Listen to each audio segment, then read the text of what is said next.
बेटा इसको, तो हम क्या लेते हैं, पहले एल्डिहाइड लेते हैं, एस्टरडिहाइड लेते हैं, और उसके साथ साथ हम क्या करते हैं, किसकी अभिक्रिया करवाते हैं, NH4Cl और NaCN की रिएक्शन करवाते हैं। तो यहाँ पर क्या हो जाता है, NaCl निकल जाता है, देखो Na और Cl मिल करके NaCl निकल जाता है। और किस चीज का फॉर्मेशन होता है, देखो यहाँ पर क्या आएगा, CH3, और इस पोजीशन पर आएगा CH, और यहाँ एक NH2 लग जाएगा, और आगे क्या लगेगा इसमें, Cl, साइनाइड, और प्लस क्या होगा, NaCl निकल जाएगा, और साथ साथ में क्या होगा, H2O निकल जाएगा, वाटर मॉलिक्यूल। लेकिन ये अभी कंप्लीट नहीं हुआ बेटा रिएक्शन, है ना, क्योंकि हमने इसको एसिड में कन्वर्ट करना है। तो किसकी रिएक्शन करवाएंगे यहाँ पर एसिड के साथ, ये हम इसमें लेंगे, जो सेकंड पार्ट होगा इसका, CH3 CH, और इस पर NH2 है और CN है। किसकी रिएक्शन करवाएंगे, सभी बच्चों को बताते हुए रहना है ना, H2O। बिल्कुल, हम करवाएंगे H2O की रिएक्शन करवाएंगे। किसकी रिएक्शन करवाएंगे, H2O की रिएक्शन। तो H2O की रिएक्शन करवाएंगे तो क्या बना देगा, CH3 CH, और इस पर NH2 जुड़ा रहेगा, और इस वाली पोजीशन पर क्या आएगा, COOH। ये है अल्फा अमीनो एसिड्स, क्या है, अल्फा अमीनो एसिड्स, और यहाँ पर NH3, ये अल्फा अमीनो एसिड्स है। अब एक और यहाँ पर हम एक क्वेश्चन और उठता है, ज्वाइट्राइन किसे कहते हैं, ज्वाइट्राइन इसी से बन जाता है बेटा, देखो ज्वाइट्राइन किसे कह सकते हैं, देखो इसमें हम क्या करते हैं, इस हाइड्रोजन को निकाल करके यहाँ लगाते हैं, ठीक है ना, और यहाँ पर क्या आ जाएगा, इसमें पॉजिटिव चार्ज। तो इस प्रकार से जो ये बनेगा, जैसे CH3 है ना, CH3 याद रखिएगा, ज्वाइट्राइन 2-3 बार पूछा गया, यहाँ CH आएगा, इस पोजीशन पर आएगा COO नेगेटिव चार्ज, और यहाँ पर होगा NH3 पॉजिटिव चार्ज। भाई ये है ज्वाइट्राइन, जिसमें धनावेश और ऋणावेश दोनों होते हैं, ठीक है ना।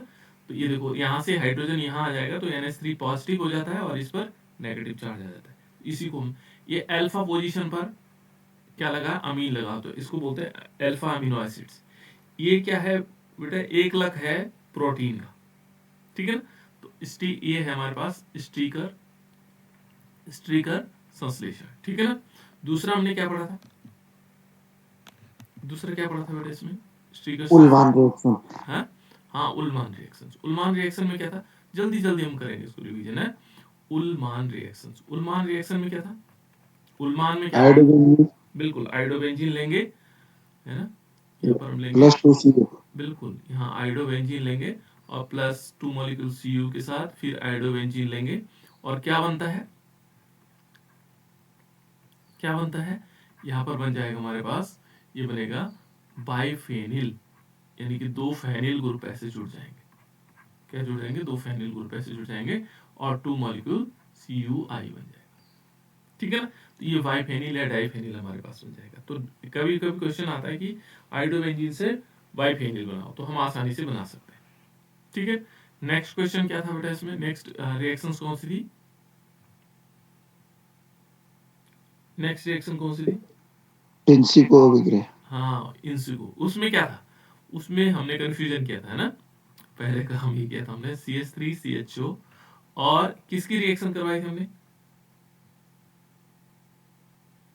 किसकी रिएक्शन करवाई थी, एल्डिहाइड की।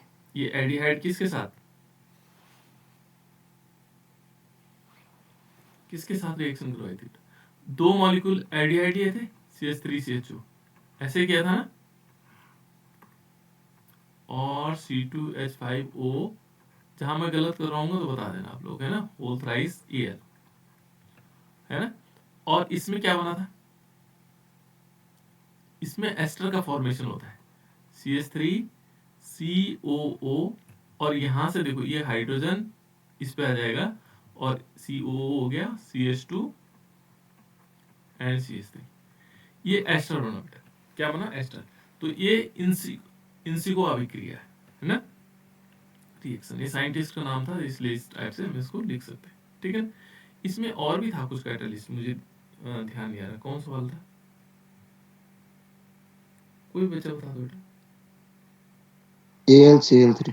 बिल्कुल राइट, AlCl3, ठीक है, एल्युमिनियम ट्राइक्लोराइड। तीस ये हो गए हमारे पास दूसरी, ये तीसरी, चौथी कौन सी थी? वोल्टेज, इससे पहले एक और थी। विलियमसन संश्लेषण, हाँ, विलियमसन संश्लेषण, गुड। ठीक है ना। विलियमसन संश्लेषण में क्या था कि हमारे पास हम क्या लेते थे, एल्किल हैलाइड CH3Br, और प्लस यहाँ पर क्या होगा, एल्कोक्साइड लेते थे। एल्कोक्साइड क्या होता है, जैसे sodium methoxide, methoxide, sodium methoxide, है ना, ये एल्कोक्साइड कहलाते हैं। देखो जैसे CH3ONA हमने लिया मेथॉक्साइड, सोडियम मेथॉक्साइड बोलेंगे इसको।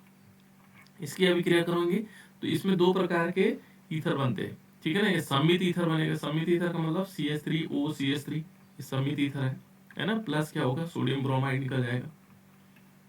या फिर हम इसकी जगह चेंज कर सकते हैं, या ऐसे भी किया जा सकता है, हमने लेंगे सोडियम फिनॉक्साइड, ये सोडियम फिनॉक्साइड है, इस पर हमने रिएक्शन करवाई CH3Br की।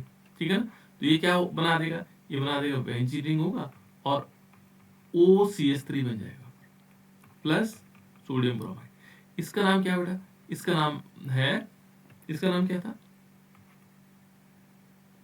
विलियमसन संश्लेषण, नहीं, विलियमसन संश्लेषण तो रिएक्शन का नाम है। ये जो कंपाउंड बना ये क्या है?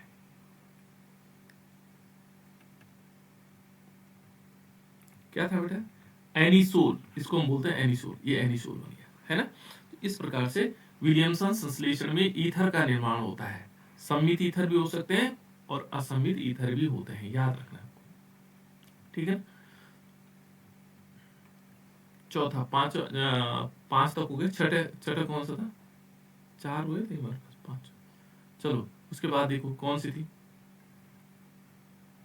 वुड्स, वुड्स रिएक्शन, है ना।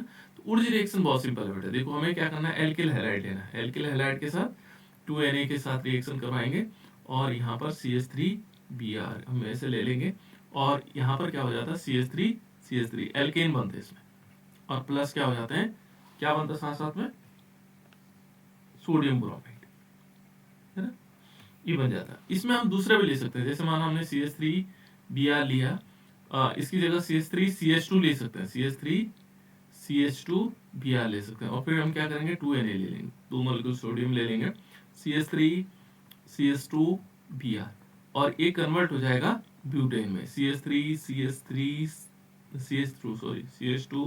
CH2 और प्लस NaBr, देखो ब्यूटेन बन गया। तो आपके पास आ सकता है क्वेश्चन, एथिल ब्रोमाइड से ब्यूटेन कैसे बनाएंगे, ये ऊर्ज रिएक्शन है। दूसरी क्या था, ऊर्ज फिटिक। ऊर्ज फिटिक थे ना, ऊर्ज फिटिक में क्या होता है बेटा, ऊर्ज फिटिक रिएक्शंस में होता क्या है, बताओ तो। ऊर्ज फिटिक रिएक्शंस में होता क्या है, क्या होता है ऊर्ज फिटिक रिएक्शन में? एक ऊर्ज, एक एलिफेटिक कंपाउंड होता है, एक एरोमेटिक कंपाउंड होता है। देखो एलिफेटिक तो ये है, और एरोमेटिक क्या होगा, जैसे हम क्या ले लें यहाँ पर, मान लीजिए हमने लिया है यहाँ पर ब्रोमोबेंजीन ले लिया, ये ब्रोमोबेंजीन है, और इस पर हम क्या रिएक्शन करवाएं, 2Na की रिएक्शन करवाएं। एक लिया aliphatic compound, aliphatic compound CH3Br ले लेते हैं, है ना। तो देखो इसमें 2NaBr निकल जाएगा, 2NaBr निकल जाएगा, और CH3 इस पोजीशन पर आ जाएगा। तो यहाँ पर आएगा बेंजीन रिंग के ऊपर CH3, और प्लस क्या आएगा, 2 मॉलिक्यूल NaBr, सोडियम ब्रोमाइड। ठीक है, ये क्या है, एक टॉलीन बना। यहाँ पर फिटिक अभिक्रिया। नेक्स्ट एक और रिएक्शन थी, कौन सी रिएक्शन थी बेटा? वोल्फ किस्नर अभिक्रिया, बिल्कुल, वेरी गुड, है ना। रिएक्शन उसमें क्या था बेटा,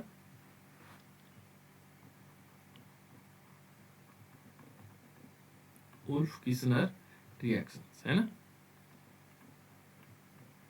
इसमें क्या था, वुल्फ किस्नर रिएक्शंस में, है ना, क्या था बेटा इसमें? इसमें हम क्या करते थे, ये तो कीटोन के साथ होती है, ध्यान रखना, किसके साथ, कीटोन।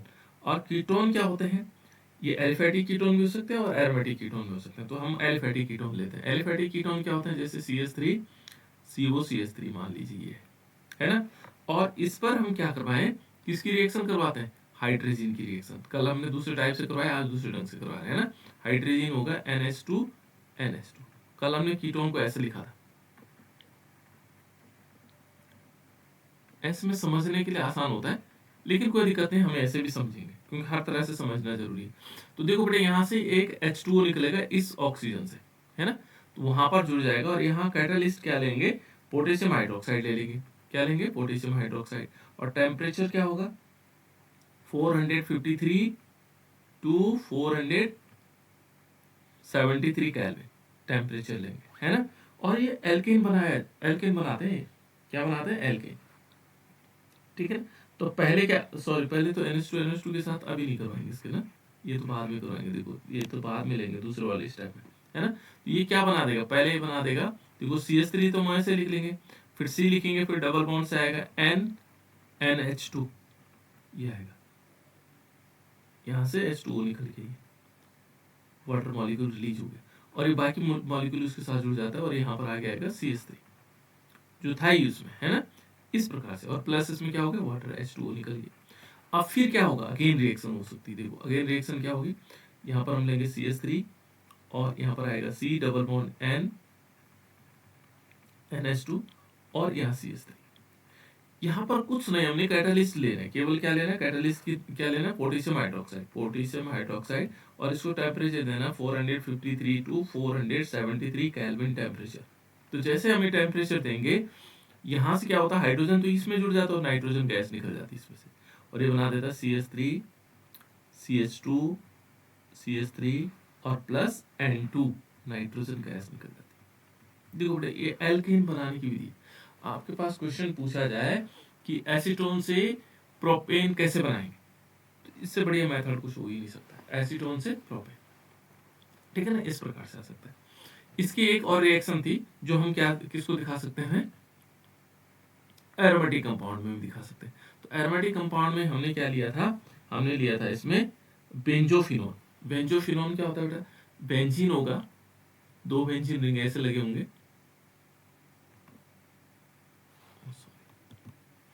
मान लीजिए 2 बेंजीन रिंग ऐसे लगे हैं, है ना, ये 2 बेंजीन रिंग लगे हैं, और इनके बीच क्या है, ऐसे लगा, इसको बोलते हैं बेटा बेंजोफिनोन। क्या बोलते हैं इसको, बेंजोफिनोन। याद रखने इनके नाम भी, है ना। फिर हम किसकी रिएक्शन करवाएंगे, NH2 NH2 NH2 NH2 क्या होता है, हाइड्रोजन बोलते हैं इसको, रॉकेट फ्यूल के रूप में यूज होता है बेटा। रॉकेट फ्यूल मैंने, जो हमारे पास रॉकेट होते हैं ना उड़ाने के लिए, तो रॉकेट्स में जो है ईंधन के रूप में प्रयोग करते हैं हाइड्रोजन का, है ना। तो यहाँ से क्या होगा, ये क्या बना देगा, देखो याद भी रखना है इन चीजों को, हाइड्रोजन, रॉकेट फ्यूल है, बेंजोफिनोन है ना। इस पर रिएक्शन करवाएंगे तो ये क्या होगा, ये यहाँ जुड़ेगा। और किस प्रकार से जुड़ेगा, देखो यहाँ ये बेंजीन रिंग है, और इस बेंजीन रिंग पर C और यहाँ पर डबल बॉन्ड से NH2 ये जुड़ा रहेगा, और फिर बेंजीन रिंग ऐसा लग, ठीक है ना ये। और प्लस इसमें क्या होगा, H2O वाटर मॉलिक्यूल रिलीज हो जाएगा। जब ये बन जाए फिर क्या होगा, इसने तो क्या बनाना है, एल्केन बनाना है। एल्केन का मतलब जहां पर वो डबल बॉन्ड वाला था उसको कंप्लीट करके वहां पर हाइड्रोजन जोड़ दे। तो कैसे बनेगा, देखो यहाँ पर ये सारी इंपॉर्टेंट रिएक्शनें हमें याद रखनी है। C और डबल बॉन्ड N NH2, है ना, यहाँ पर बेंजीन रिंग है, और इसमें टेम्परेचर क्या लेंगे बेटा, ये परफेक्टली टेम्परेचर, यहाँ पर पोटेशियम हाइड्रोक्साइड लेंगे, और साथ साथ में 453 केल्विन टू 473 केल्विन टेम्परेचर लेंगे, और ये क्या बना देगा, ये बेंजीन रिंग ऐसी जुड़ी हुई होगी, यहाँ पर CH2 फिर सिंगल बॉन्ड CH इस टाइप से जुड़ जाएगा, है ना, ये CH2 है, प्लस यहाँ क्या होगा, नाइट्रोजन गैस निकल जाएगी। ये उल्फ किस्नर रिएक्शंस है ना, उफ किस्नर रिएक्शंस, इसको हम क्या बोलते हैं, उफ किस्नर रिएक्शंस। और इसका नाम क्या है, इसका नाम है डाइफेनिल मीथेन। इसका नाम क्या है, बेंजोक्विनोन। ये हमारा जो बना ये बेंजोक्विनोन है, सॉरी बेंजोफिनोन है ना, ये बेंजोफिनोन है। और ये हमारे पास क्या बना, इसको हम हाइड्रोजन भी बोलते हैं बेटा। कौन सा इसको क्या बोला जाता है, हाइड्रोजन, बेंजो हाइड्रोजन, ये वाला, है ना, बेंजो हाइड्रोजन हो जाएगा। और यहाँ पर हमारे पास डाइफेनिल मीथेन बन जाएगा, क्या बनेगा, डाइफेनिल मीथेन। तो इस टाइप से हम इसको उल्फ किस्नर रिएक्शन, इसको भी याद रखना है। ये अच्छा एक साथ के साथ रिएक्शन, इसको हम रिवीजन के उसमें जोड़ा हुआ है ना। जो मोलन्स होता है बेटा, उसका मात्रक क्या होता है, याद रखना, बार बार बताऊंगा आप लोगों को क्या होता है उसका मात्रक, उसका कोई मात्रक नहीं होता। मोलन्स, मोल प्रभाज, मोल फ्रैक्शन, ठीक है ना, ये 3-4 चीजें हैं, इनका एक ही चीज है, लेकिन नाम उस किसी का मोल वो नहीं होता, मात्रा कुछ नहीं होता इनमें, है ना। अच्छा, ये डीएनए अंगुली छाप मैं बता चुका हूँ आप लोगों को, संतृप्त विलयन भी बता चुका हूँ, ये वासुदाव में अवनमन भी बता चुका हूँ, है ना। वासुदाव में आपेक्षिक अवनमन क्या होता है बेटा, यदि परिभाषा के रूप में सिंपल याद रखना है कि मान लीजिए हम क्या करते हैं, किसी विलायक में, कोई विलायक है, कोई जिसमें घुलने वाली चीज है, किसी विलायक में जब कोई अवाष्पशील पदार्थ डालते हैं तो उसके वाष्पदाब में कमी आ जाती है, और उसी कमी को हम क्या बोलते हैं, वाष्पदाब में अवनमन कहते हैं, ठीक है। और उसका देखो, जब किसी विलायक में, देखो जब किसी विलायक में अवाष्पशील विलय मिलाया जाता है तो उस विलयन का वाष्पदाब घट जाता है, कम हो जाता है ना, और इसी को हम बोलते हैं वाष्पदाब में अवनमन। यहाँ पर एक चीज आपको ध्यान रखना, p nought one minus p one upon p nought one is equal to x2, ये फॉर्मूला याद रखना है। यहाँ पर जो पी नोट वन है ये विलायक का वाष्पदाब है, और जो P1 है ये विलयन का वाष्पदाब है। तो जब हमारे पास विलायक था, ये विलायक था ना, शुद्ध अवस्था में विलायक है ना, शुद्ध अवस्था में विलायक, तो जो विलायक था जब हमने उसमें अवाष्पशील पदार्थ मिलाया यानी कोई विलय मिलाया तो उससे क्या हुआ, उसका वाष्पदाब घट गया, कम हुआ। तो ज्यादा में से कम को घटाया जाता है और बटे में फिर वही आ जाएगा। तो यहाँ पर देखो ये P1 शुद्ध विलायक का वाष्पदाब है, विलयन का वाष्पदाब है, और x क्या है, विलय के मूल अंश है। तो विलय के मूल अंश भी दो पार्ट है, इस x2 को हम क्या मान सकते हैं, ये होता है वैसे n प्लस कैपिटल है।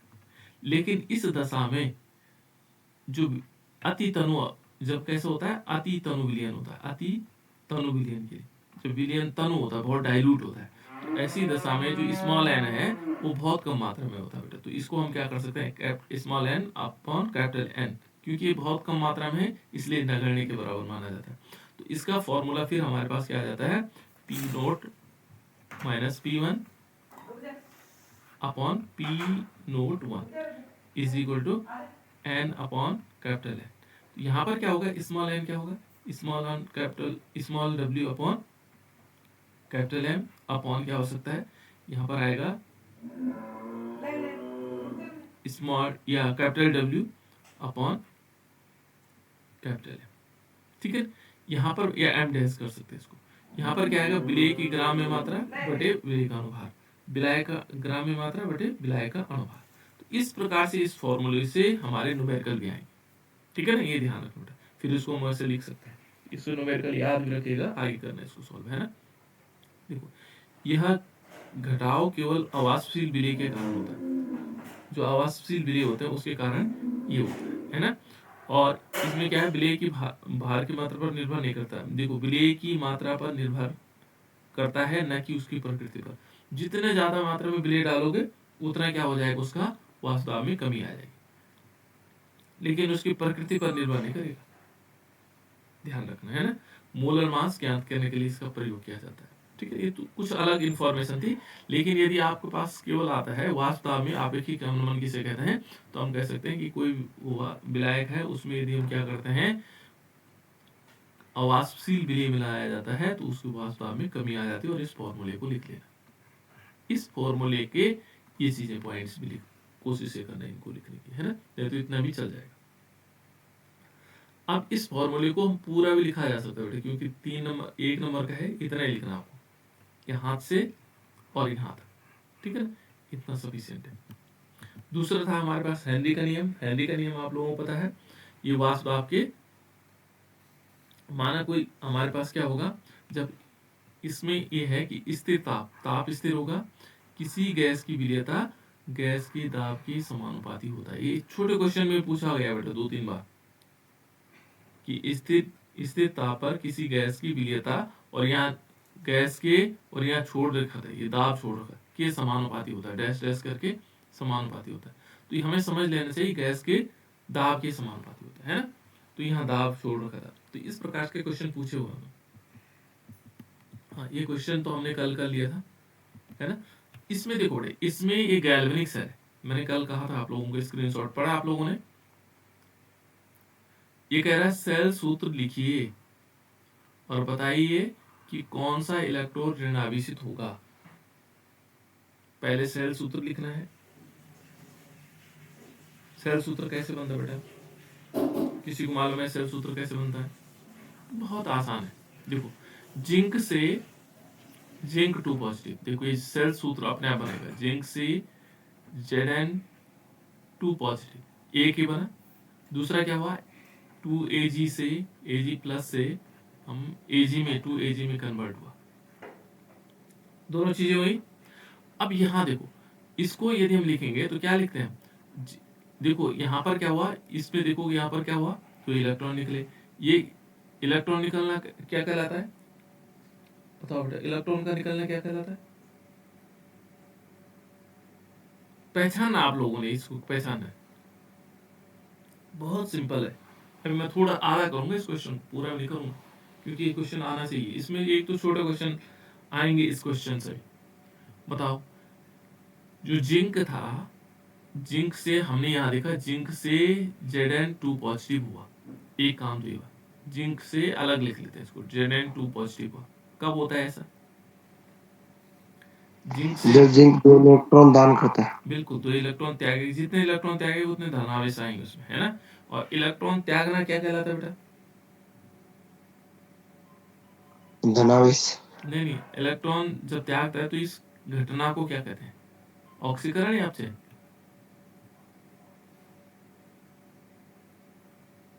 इलेक्ट्रॉन त्यागने की घटना को क्या कहलाता, क्या कहते हैं? ऑक्सीकरण। बिल्कुल, ये देखो सिंपल आ गया ना। इलेक्ट्रॉन जहां निकले वहां ऑक्सीकरण। और ऑक्सीकरण कहाँ, किस वाले पे होता है, एनोड पे कैथोड पे? एनोड। बिल्कुल एनोड पे। बस हमारा सारा काम हो गया, देखो इसी से हमने पता लगा दिया, इलेक्ट्रॉन निकले एनोड पर, ठीक है ना। दूसरा वाला ऑटोमेटिकली, इसे यदि आपको याद भी नहीं रहेगा क्या होता है, 2Ag, इसने इलेक्ट्रॉन, 2 इलेक्ट्रॉन लिए, है ना, और ये जो 2 इलेक्ट्रॉन इसने त्यागे थे, और इसने क्या बना दिया, 2Ag बना दिया, सॉलिड बन गया। ये अपने आप ही कैथोड हो जाएगा, ठीक है ना। वैसे देख लो, जो इलेक्ट्रॉन ग्रहण करता है कहां पर, वहां उसको कहते हैं अपचयन, अपचयन। इसको उपचयन भी लिखा हुआ रहता है बेटा कहीं पे, है ये ध्यान रखें, उपचयन भी कहते हैं इसको, है ना, ऑक्सीकरण को उपचयन भी कहते हैं। तो ये अपचयन हो गया, अपचयन कैथोड पर होता है। अब हमें ध्यान ये रखना है, ये देखो सेल सूत्र बनाना है, तो सेल सूत्र हमें बहुत आसानी से बन सकता है। देखो जिंक, हम क्या करते हैं, यहाँ ऑक्सीकरण हुआ, ऑक्सीकरण जहां पर ऑक्सीकरण होता है उसे कहाँ लिखते हैं, बाएं या दाएं तरफ? ये बताया था मैंने आप लोगों को। तो देखो जिंक से सिंगल लाइन Zn2 पॉजिटिव बनाते हैं, ठीक है ना, फिर डबल लाइन खींचते हैं, फिर क्या होता है, Ag से, Ag पॉजिटिव से और Ag बनाते हैं, बस ये सेल सूत्र हो गया। Cathode minus anode, cathode minus anode, E cell is equal to cathode minus anode. तो आपका सेल सूत्र आ गया, है ना, कैथोड में से एनोड। ये कह रहा है कि कौन सा ऋणावेशित होगा, तो ऋणावेश, यहाँ इलेक्ट्रॉन निकल रहे हैं ना बेटा, तो जो यहाँ पर हमने जब गैल्वेनिक सेल पढ़ाया था आपको, तो यहाँ पर एक तरफ एनोड एक तरफ कैथोड, तो जहाँ ये इलेक्ट्रॉन निकले थे तो हम कह सकते हैं कि एनोड जो है ऋणावेशित हो गया, इलेक्ट्रॉन निकलते हैं और उसके चारों ओर जमा हो जाते हैं, तो ऋण विभव उत्पन्न होता है वहां पे, है ना। तो ये इसको हम ऋणावेशित कहते हैं, है ना। अब देखो सेल में विद्युत धारा का वाहक कौन होता है, कहां से कहां की तरफ बहती है विद्युत धारा, कहां से कहां बहती है बेटा?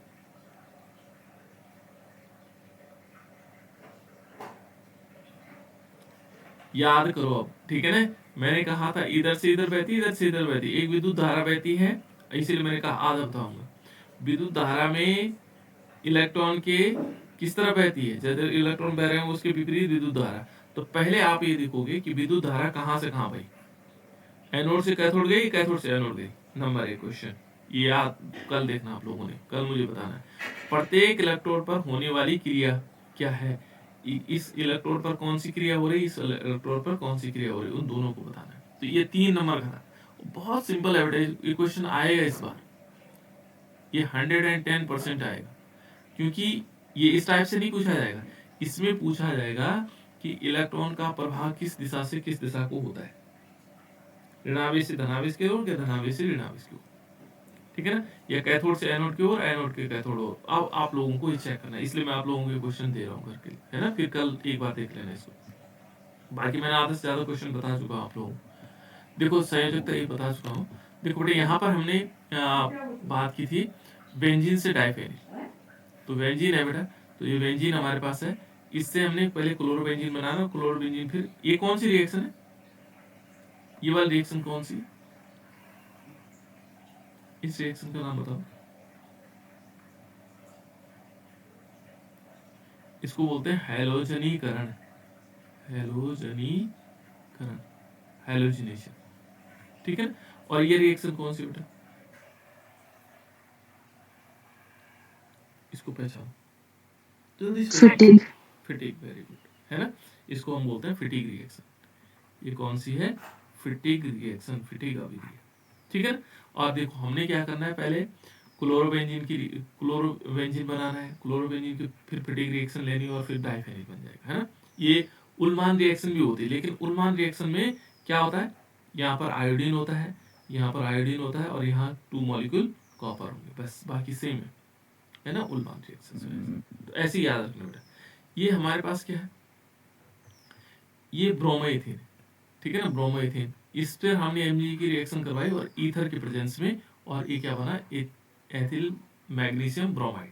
इसको एथिल मैग्नीशियम ब्रोमाइड भी कहते हैं बेटा, और ग्रिग्नार्ड अभिक्रमक भी कहते हैं। क्या बोलते हैं इसको, ग्रिग्नार्ड अभिक्रमक, ग्रिग्नार्ड एजेंट, ठीक है ना। और पूछा भी जाता है क्योंकि इसका जो जनरल फॉर्म होता है RMgX होता है, तो R की जगह CS ये भी हो सकता है, ब्रोमीन भी हो सकता है ना। तो ये RMgX को हम इस रूप में भी लिख सकते हैं, तो ये ग्रिग्नार्ड एजेंट है। और वैसे इसका नाम क्या है, एथिल मैग्नीशियम ब्रोमाइड। देखो अब एनिलीन है, एनिलीन से क्लोरोबेंजीन बना है। तो एनिलीन हमारे पास क्या होता है, बेंजीन इनके ऊपर NH2, ये रिएक्शन मैं बता चुका हूँ, NaNO2 और प्लस HCl, 0 से 5 डिग्री सेंटीग्रेड, और एक बना हमारे पास डाइजेनम क्लोराइड। इस अभिक्रिया को क्या बोलते हैं बेटा, क्या बोलते हैं इसको, डाइजोनीकरण। हाँ डाई एजोनीकरण, डायएजोनीकरण, है ना, डायएजोनीकरण। ये फिर क्या हुआ, डाइजेनम क्लोराइड से हमने क्लोरोबेंजीन बनाया। ये कौन सी अभिक्रिया, कल मैंने क्वेश्चन पूछा भी था आपसे, सैंडमियर होगा या गटरमैन होगा, सैंडमियर अभिक्रिया, ठीक है ना।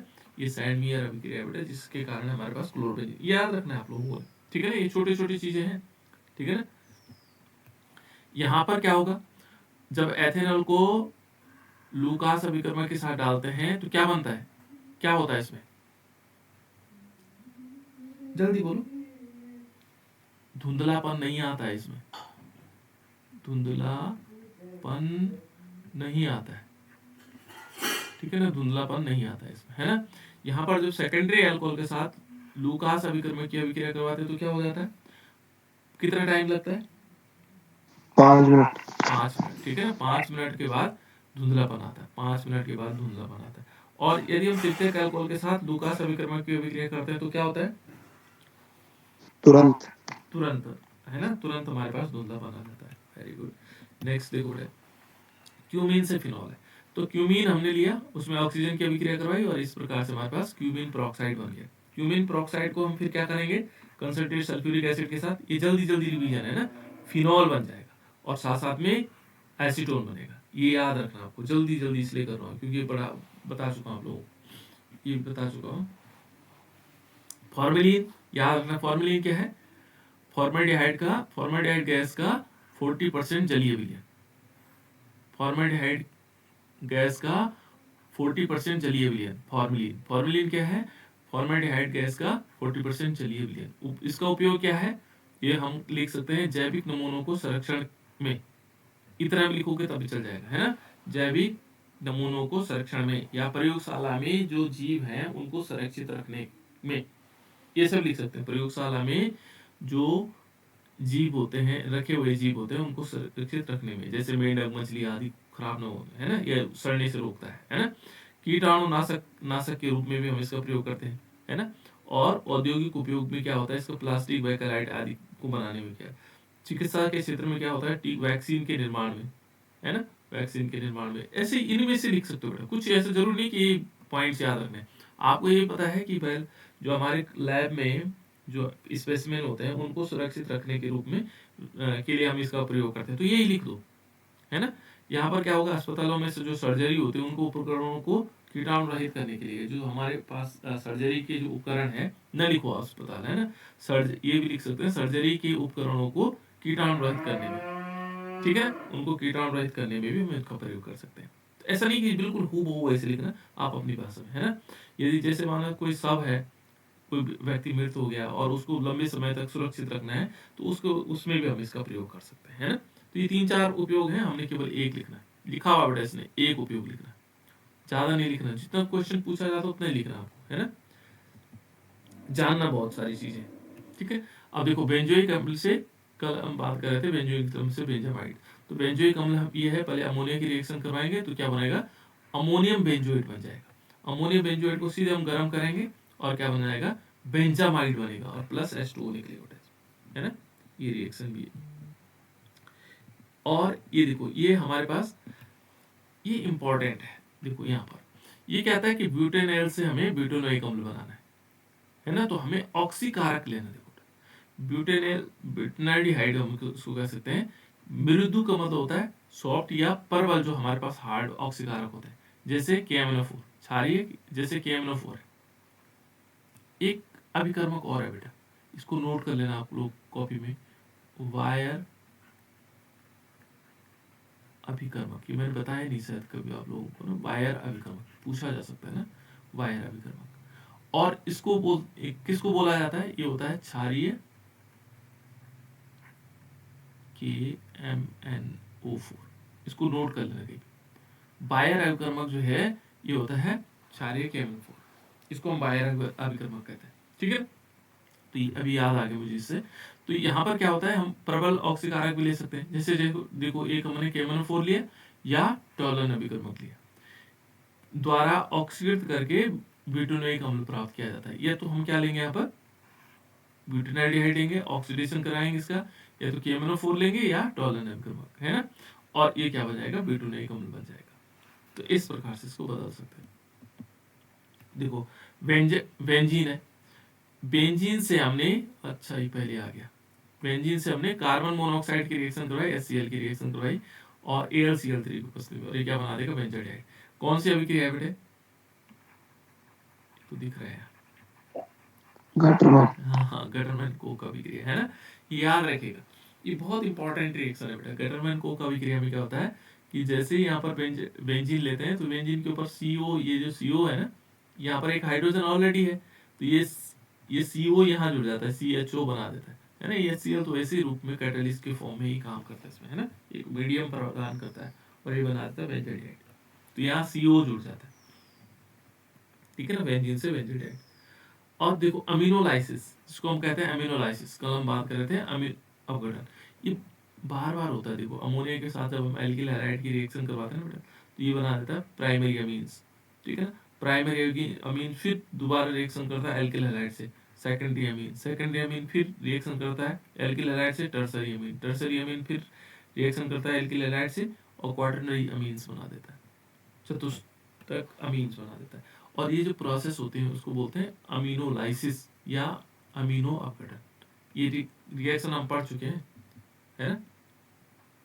डायजोनीकरण यह हम अभी थोड़ी देर पहले पढ़ चुके हैं ना, जब एनिलीन पर हम क्या करते हैं, NaNO2 और HCl 0 से 5 डिग्री सेल्सियस गर्म करते हैं, तो हमारे पास डायजोनियम क्लोराइड बनता है, और इस प्रोसेस को हम क्या बोलते हैं, डायजोनीकरण कहते हैं।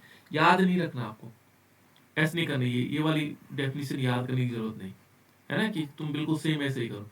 यहाँ पर क्या है, एनिलीन की NaNO2 HCl के साथ अभिक्रिया कर 0 से 5 डिग्री सेंटीग्रेड पर गर्म करने पर डायजोनियम क्लोराइड बनता है, यही डायजोनीकरण अभिक्रिया कहलाती है। इन्हीं के नाम याद रखने, एनिलीन है NaNO2 के साथ, ये उस इसको बोलते हैं यहाँ पर देखो ये HNO2 लिखा हुआ है और यहाँ NaNO2, क्योंकि बेटा ध्यान रखना कि जो NaNO2 है ये क्या करता है, HCl के साथ ये अस्थायी होता है, तो ये बना देता है HNO2 मेन रिएक्शन ये करता है HNO2 और प्लस इसमें NaCl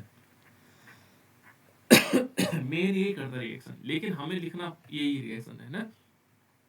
तो ये क्या करता है, 0 से 5 डिग्री सेंटीग्रेड पर और क्या बना देता है, बेंजीन डायजोनियम क्लोराइड बना देता है, पर ये प्रक्रिया डायजोनीकरण कहलाता है। थोड़ा 2 लाइन लिखने उसके ऊपर, है ना, और लिखना वही है जो यहाँ पर हो रहा है। एस्टिली एस्टिलेशन है ना। देखो एस्टिलेशन में देखो बेटा यहाँ पर हमारे पास एनिलीन है और ये एस्टिक एनहाइड्राइड है। एस्टिक एनहाइड्राइड को हम ऐसे लिखते हैं CH3CO एंड CH3CO, और ऐसा भी लिखा जा सकता है होल ट्वाइस O करके, है ना। तो यहाँ पर क्या हुआ, इसने एक हाइड्रोजन लिया यहाँ से H2 वाला और इसके साथ जुड़ गया, देखो तो ये CH3COOH बन गया और बाकी क्या बचा, COCH3 बचा। तो NH तो यहाँ था ही और COCH3 और जुड़ गया, ठीक है ना। और ये क्या बन गया, एसिटिक एसिड, ठीक है ना। तो इस प्रकार से क्या बना देगा, ये ग्रुप क्या कर देता है, इसको प्रतिस्थापित कर देते हैं और ये हमारे पास बन जाते हैं, है ना। ये जो प्रोसेस कहलाएगा ये कहलाएगा एस्टिलेशन, है ना, एस्टिलीकरण, है ना, एस्टिलेशन। अच्छा प्रोटीन, प्रोटीन क्या होता है बेटा, प्रोटीन किसे कहते हैं। देखो सिंपल चीजें को हमें याद रखना है ना। प्रोटीन जो है क्या होता है, प्रोटीन में अमीनो अम्ल, जैसे हमने पढ़ा था अल्फा अमीनो अम्ल, क्या सूत्र था उस अल्फा अमीनो अम्ल का, जिसे हमने ज्वाइंट राई बनाया था,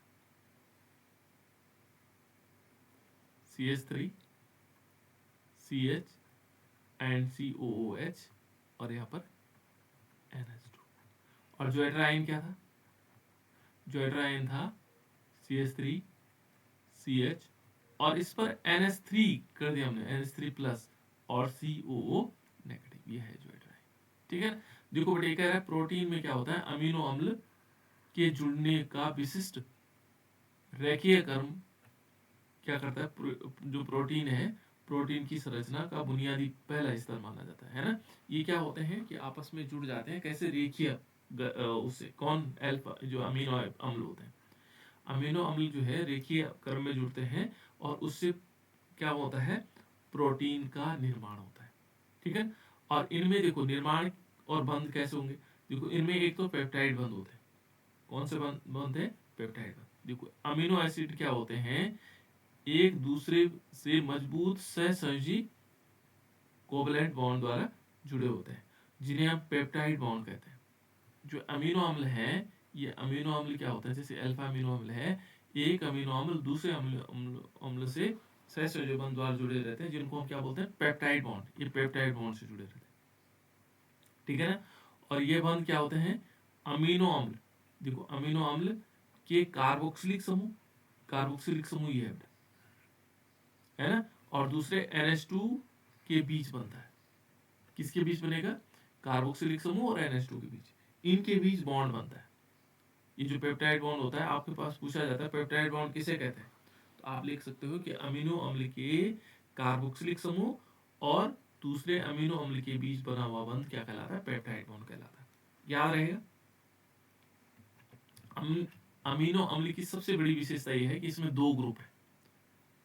कौन कौन से ग्रुप है बेटा, दो फंक्शनल ग्रुप है इसमें। अमीनो अम्ल में कितने ग्रुप, फंक्शनल ग्रुप हैं, दो हैं। देखो CH3 CH, यहाँ पर होगा NH2 और ये होगा COOH।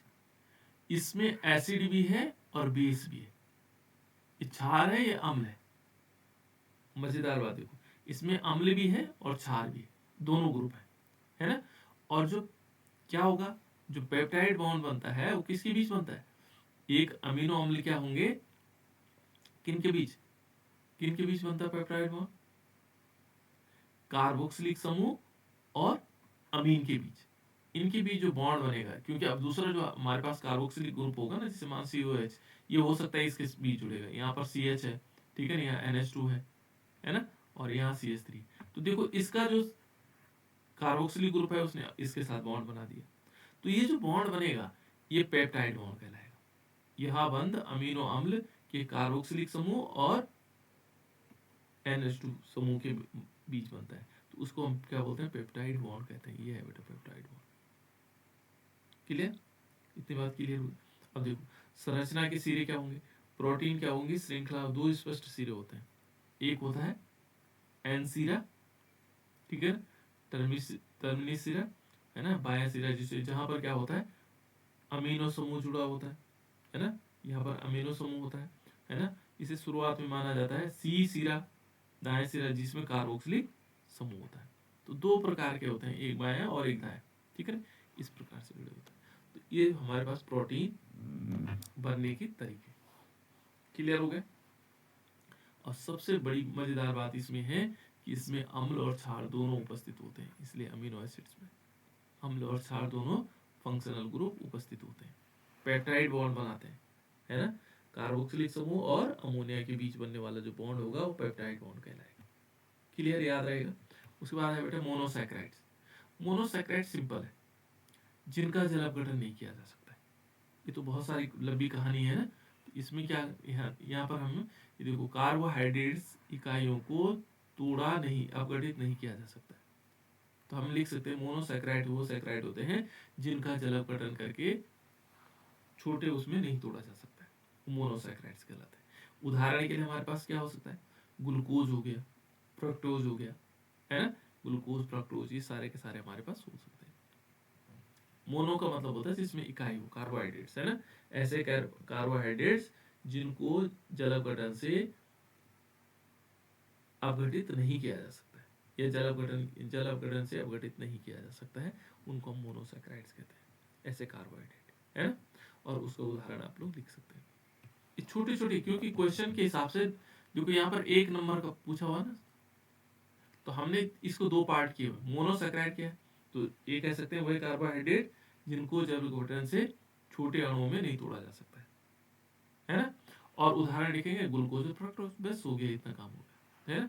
ये इतनी बड़ी कहानी लिखने की जरूरत नहीं, ये तो मैंने ऐसे लिखा क्योंकि इनकी जानकारियाँ होती है इसमें, जैसे एल्डोज ग्रुप होता है, कीटोज ग्रुप होता है ना, ये ग्रुप इनमें होते हैं। तो जानकारी हमें सब चीज़ की चाहिए, लेकिन लिखना कितना है वो मालूम है। देखो विटामिन सी हमारे शरीर में संचित क्यों नहीं होता है, बहुत इंपॉर्टेंट क्वेश्चन, क्यों नहीं होता होगा बेटा। विटामिन सी जो हमारे शरीर में इकट्ठा नहीं रहता है, शरीर में संचित नहीं रहता है। एक क्वेश्चन पूछा गया था, ये भी 1 नंबर का है। देखो इसका मुख्य कारण है बेटा कि विटामिन सी क्या है, जल में घुलनशील है। पहला कारण तो ये पानी के साथ घुल जाता है। विटामिन सी क्या होता है, पानी के साथ घुल जाता है, तो इसलिए विटामिन सी क्या होगा, जल में घुलनशील है। जल में घुलनशील होने के कारण ये उसमें घुल जाता है ना। यह पानी के साथ घुल जाता है और रक्त के साथ बहता है, ठीक है ना, रक्त के साथ बहता है।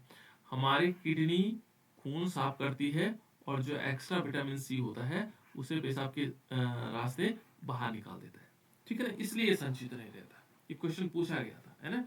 ये क्या है, विटामिन सी पानी में घुलनशील होता है, ये कहाँ जाएगा, ब्लड में जाएगा, ब्लड में घूमेगा, ब्लड में रक्त में घूमेगा, रक्त में घूमेगा तो रक्त को साफ कौन करता है, किडनी साफ करती है। वहाँ से एक्स्ट्रा जो विटामिन सी होगा उसे क्या कर देगा, पेशाब के रास्ते बाहर निकाल देगा। तो ये हमारे पास इसका कारण है।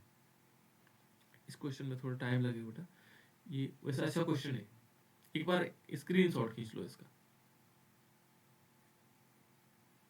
ये मैं एक साथ करवाऊंगा सारे 4 5 8 10 क्वेश्चन इसी टाइप के करवाऊंगा सारे ना। स्क्रीनशॉट खींच लिया, इसको सॉल्व करने की कोशिश करना। अब केवल रासायनिक समीकरण देखो बेटा, यहाँ पर हमारे पास दिया है, ये दिया है बेंजोडाइड, NaOH की रिएक्शन करवाई और ये बना, क्या बन सकता है बेटा यहाँ पे,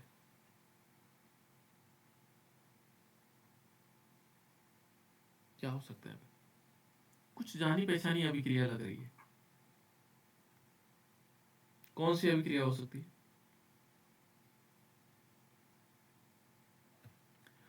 एक हमने देखा ऐसे रिएक्शन करवाई थी हमने, HCHO plus HCHO plus NaOH 50% या कंसंट्रेशन, और क्या बनाया था हमने, बिल्कुल, वेरी गुड। देखो बेटा ऐसे एल्डिहाइड और कीटोन, ऐसे एल्डिहाइड जिनमें अल्फा हाइड्रोजन नहीं होता है, तो ये देखो बेंजोडाइड में नहीं होता बेटा अल्फा हाइड्रोजन। तो यहाँ पर क्या बनना चाहिए, NaOH के साथ रिएक्शन क्या बनना चाहिए, ये तो बन गया सोडियम बेंजोएट बन गया। यहाँ पर क्या बनेगा, एक अल्कोहल बनेगा, जैसे यहाँ CH3OH बना ना, यहाँ पर एक अल्कोहल बनेगा। कौन सा अल्कोहल बनेगा, यहाँ पे बनेगा बेंजिल अल्कोहल, बेंजीन के ऊपर CH2 OH लगाओ तो ये बेंजील अल्कोहल बन जाएगा।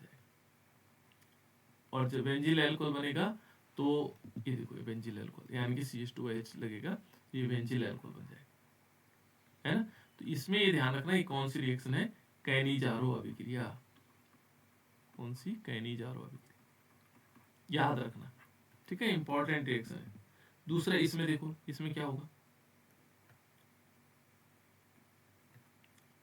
ये इस प्रकार से C6H5CO C6H5CO और यहाँ ऑक्सीजन जुड़ा हुआ प्लस इसमें H2O दिया हुआ है, क्या बनेगा? इसका नाम है बेटा एनहाइड्राइड कंपाउंड है। फेनिल एनहाइड्राइड भी कह सकते हैं, बेंजीन एनहाइड्राइड भी कह सकते हैं। इससे क्या बनेगा?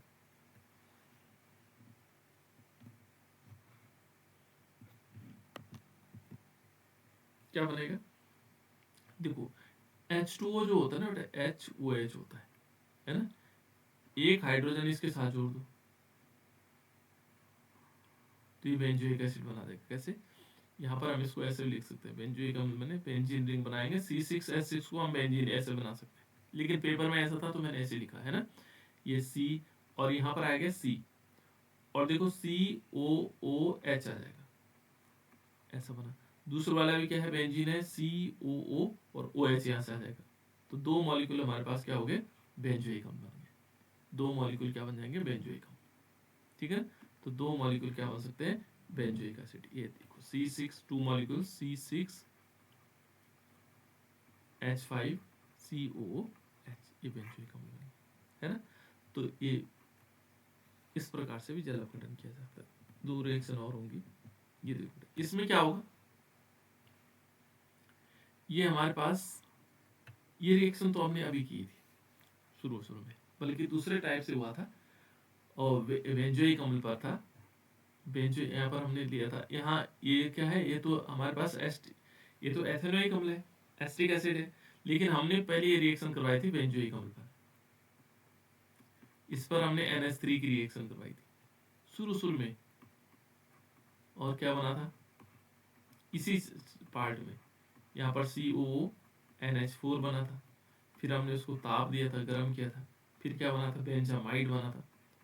तो यहाँ सीधे उसने क्या कर दिया, एक ही स्टेप में उसने कहा उच्च ताप भी है और H2O निकल रहा है, पहले जुड़ेगा और फिर इससे H2O निकलेगा, तो सीधे क्या बचा, H2O निकल जाएगा तो क्या बचेगा यहाँ पर, देखो बेटे इसमें इतना पार्ट तो इसमें ये बचेगा, और यहाँ से एक हाइड्रोजन निकल करके H2O बना देगा, क्या बना देगा, CH3CO और NH2। इसका नाम क्या है, इसका नाम है एस्टामाइड। क्या बोलते हैं इसको, एसिटामाइड, याद रखना ये एस्टामाइड, इस टाइप ये CH3CO CH3 बनेगा यहाँ पर, इसको क्या बोलेंगे, एस्टामाइड, है ना, ये इंपॉर्टेंट। नेक्स्ट देखिए इस रिएक्शन में क्या होगा, इसे तो आप लोग कर ही लोगे शायद, मुझे लगता है। निर्जल AlCl3, जानी पहचानी रिएक्शन है, कौन सी रिएक्शन है बेटा,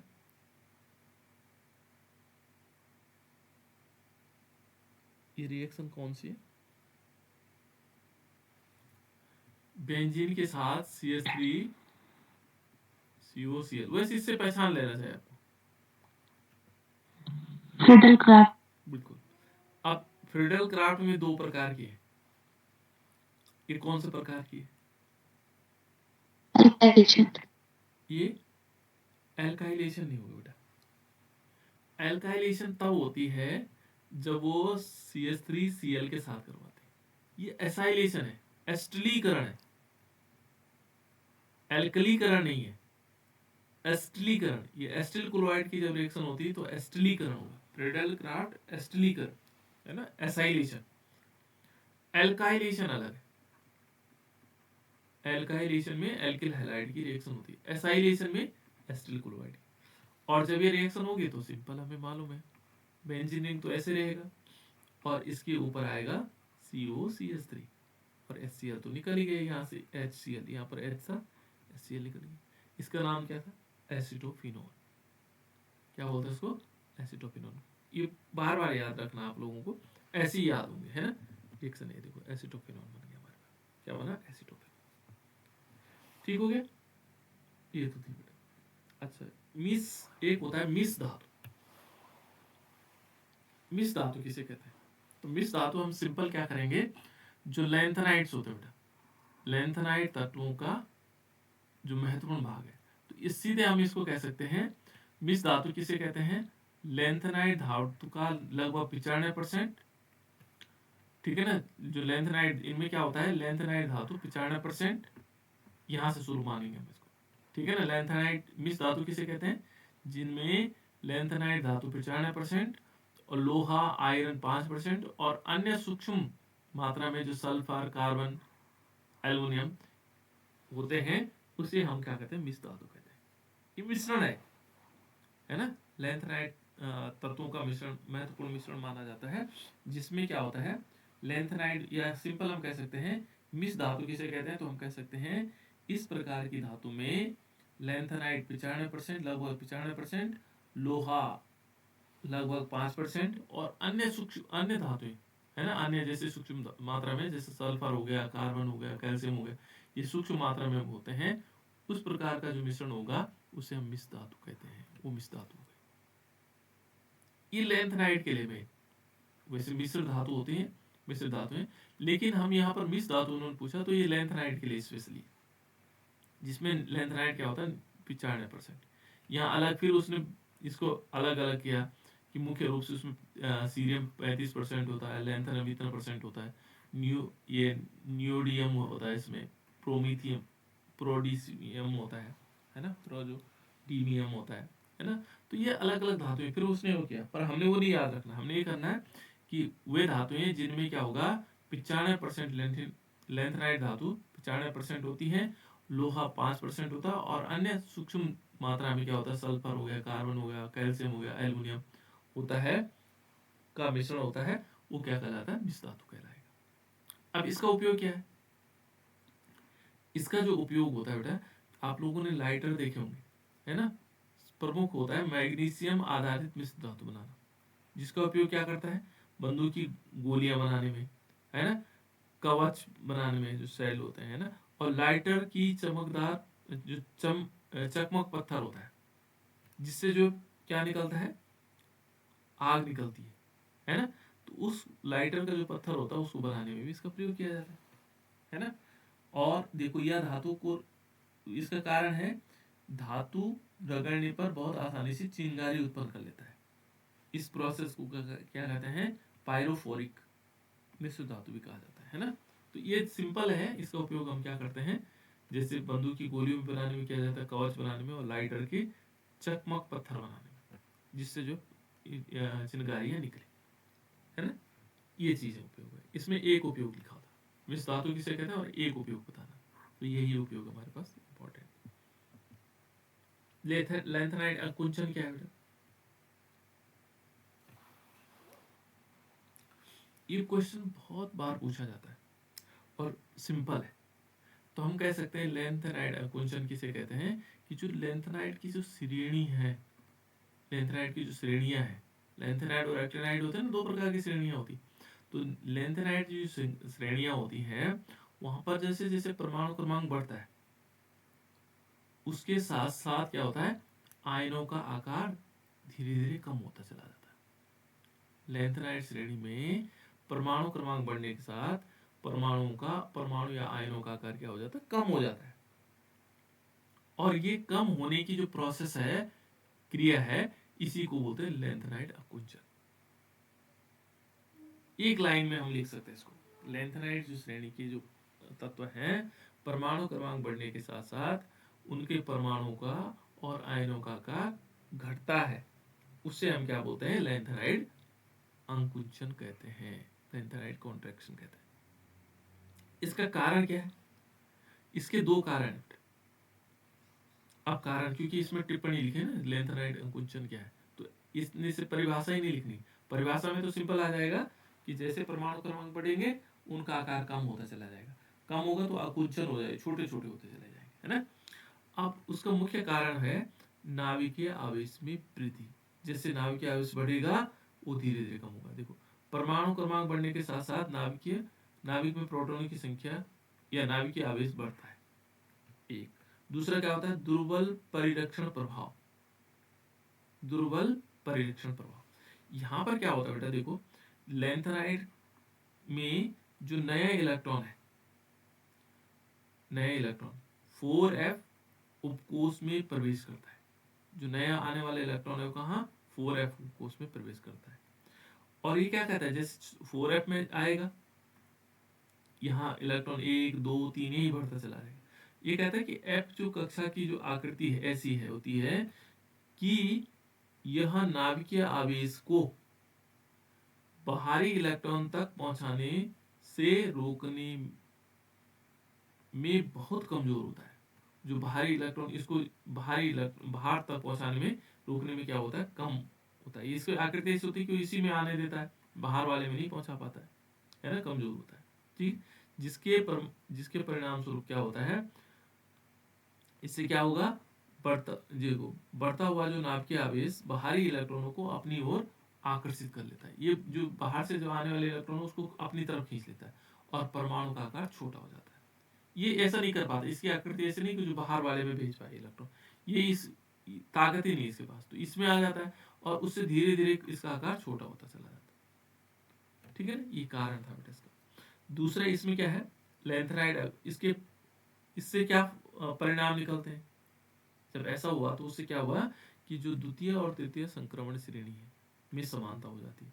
लैंथेनाइड आकुंचन के कारण 4D और जो 5D जो संक्रमण श्रेणियां हैं उनके आकार लगभग क्या हो जाते हैं, समान रह जाते हैं लगभग। जो अब कौन से वाले जो संक्रमण श्रेणी, ये संक्रमण श्रेणी की बात कर रहा बेटा, ये तो अलग है।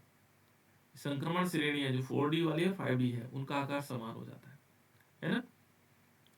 और जो क्षारीय प्रकृति में कमी आ जाती है, बाएं से दाएं जाने पर जो छोटा आकार होने के कारण उनमें क्या होगा, हाइड्रोक्साइड की क्षारीय प्रकृति कम हो जाती है और पृथक्करण में कठिनाई होती है। तो इसमें से आप लोगों को क्या करना है कि कारण तो देने ही है। यदि लैंथेनाइड आकुंचन आता तो एक तो परिभाषा लिखनी है, दूसरे 2 कारण देने हैं, ठीक है ना, और इसका परिणाम एक भी लिखोगे तब भी चल जाएगा। ठीक है ना, वैसे तीनों लिखने का प्रयास करें, लेकिन इसमें थोड़ा क्योंकि 3 नंबर का क्वेश्चन होगा बेटा लैंथेनाइड आकुंचन, तो इसको ढंग से पढ़ लीजिएगा। ठीक है, मैं कोशिश करूंगा इसको PDF बना करके आप लोगों को भेज दूंगा, है ना। अब देखो इसमें बनाने के लिए आप एक काम करते हैं बेटा सॉरी, इसमें थोड़ी सी रिवीजन की तरफ चलते हैं हल्का सा। हमने कल 2-3 चीजें पढ़ी थी, इतना टाइम तो नहीं मिल पाएगा, चलो खैर कोई बात नहीं, कल करते हैं इसको रिवीजन, है ना। अब हमारे पास एक तो प्रथम कोटि की अभिक्रिया वाला रह गया और एक हमारे पास शून्य कोटि की अभिक्रिया वाला, है ना। 4 ही बच्चे हैं बेटा, एक तो तनीषा है,